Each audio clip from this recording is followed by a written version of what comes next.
আসসালামু আলাইকুম। খামার প্রিয় ভাই ও বোনেরা, ক্ষুদ্র খামারি চ্যানেলের পক্ষ থেকে নতুন আরেকটি ভিডিওতে আপনাদের স্বাগতম। আজ আপনাদের সাথে যে বিষয়টা নিয়ে কথা বলবো সেটা হচ্ছে ছাগলের মরণ ব্যাধি পিপিআরকে নিয়ে। আপনারা যারা কম বেশি ছাগল লালন পালন করে থাকেন তারা ছাগলের পিপিআর সম্পর্কে অবগত আছেন। এই ছাগলের পিপিআর এমন একটি রোগ যেটা হলে ছাগলের মৃত্যু 90% নিশ্চিত। মানে হচ্ছে মোট সারা বছর যে ছাগল মারা যায় তার 80% মারা যায় এই পিপিআর আক্রান্ত হয়ে। তাহলে তো আপনারা বুঝতেই পারছেন এটা কত বড় ভয়ানক একটি রোগ।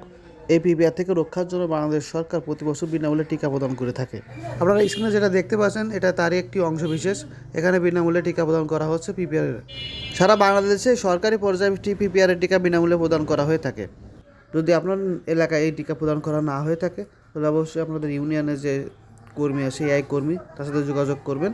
যেহেতু এখন এই শীত শুরু হয়ে গেছে, এই মুহূর্তে পিপিআর আক্রান্ত হওয়ার সম্ভাবনা সবথেকে বেশি। তাই আপনারা হেলাফেলা না করে আপনারা এই বিনামূল্যে যে সরকারি ভ্যাকসিনগুলো আছে এইগুলো দেওয়ার চেষ্টা করবেন। অনেকে ভাইরা আছেন যে ভাবেন যে ভ্যাকসিন দিলে কী হবে। না ভাই, আসলে ভ্যাকসিন একটা খুব একটা মারাত্মক জিনিস। আপনারা এই পিপিআর রোগ সম্পর্কে হেলাফেলা না করে অবশ্যই আপনারা চেষ্টা করবেন পিপিআর ভ্যাকসিনটা দেওয়ার জন্য। আপনারা যদি ছাগলের খাবার না থাকতে পারে আপনারা বাড়িতে একটা দুটো ছাগল পুষতে পারেন, কোনো সমস্যা নেই। আপনারা আপনাদের ছাগলকে নিরাপদে রাখতে অবশ্যই এই পিপিআর টিকাটি আপনারা দিবেন। যেহেতু সরকার আপনাদের দিচ্ছে বিনামূল্যে, তো আপনাদের দিতে সমস্যা কী।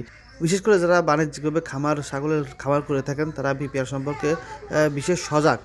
তবে ছোটোখাটো খামারি পর্যায়েরা আছে তারা পিপিআর সম্পর্কে তেমন একটা বোঝে না।